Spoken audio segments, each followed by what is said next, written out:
Assalamualaikum warahmatullahi wabarakatuh.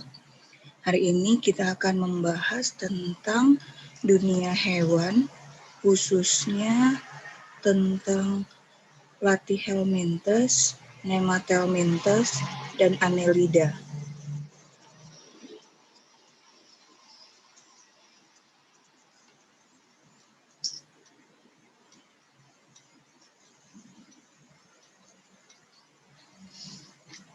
Ciri-ciri dari Platyhelminthes yaitu yang pertama, respirasinya tidak ada, ekskresinya juga tidak ada.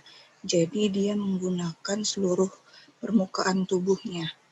Kemudian yang kedua, dia bernafas dengan seluruh permukaan tubuh, tidak ada peredaran darah. Kemudian pencernaan belum sempurna dan tubuhnya pipih memanjang. Triploblastik acelomata. Maksudnya dia berlapis 3, tapi rongga tubuhnya tidak ada. Ini gambarnya, ada bintik mata, kepala, dan badannya. Kelebihan dari Platyhelminthes ini, sistem regenerasinya sangat bagus. Jika dipotong bagian tubuh manapun, akan membentuk suatu cacing yang baru. Contoh lain dari Platyhelminthes adalah Fasciola hepatica. Ini adanya di hati ataupun daging sapi. Jadi kalau kamu makan sapi yang kurang matang, kalau di dalam hatinya ada cacing, cacing itu termasuk ke dalam spesies Fasciola hepatica. Reproduksinya dimulai dari telur yang dikeluarkan dari feses sapi yang mengandung cacing akan menetas membentuk mirasidium. Mirasidium ini akan berkembang membentuk sporokista, redia, dan serkaria. Tapi mirasidium yang sudah berada di air akan masuk ke dalam inang perantara yang pertama, yaitu siput air tawar. Siput air tawar ini merupakan inang pertama untuk membentuk sporokista, redia, dan serkaria. Lalu serkaria keluar dari tubuh siput, berenang-berenang membentuk metaserkaria. Metaserkaria ini akan menempel di rumput dan rumput akan dimakan kembali oleh si sapi. Begitu seterusnya. Kelas filum yang kedua yaitu Nemathelminthes. Ciri-cirinya ini merupakan cacing yang sering ada di perut. Cacing betina lebih besar, triploblastik pseudocelomata. Alat kawinnya namanya penial sete. Ukurannya kecil, kulit luarnya itu kutikula berwarna putih. Reproduksinya terpisah, satu badan itu hanya jantan dan satu badan yang lainnya betina saja.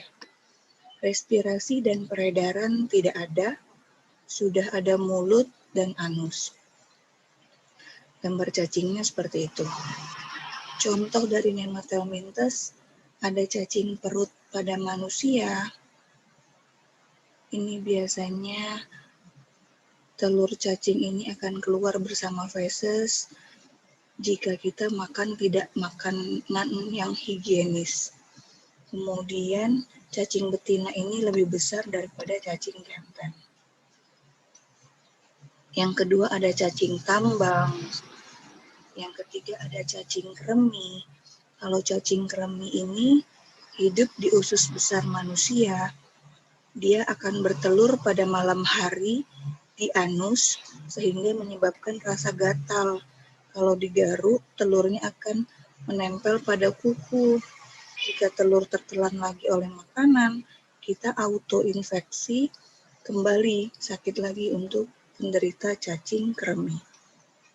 Lalu ada cacing penyebab kaki gajah, ada cacing otot pada manusia.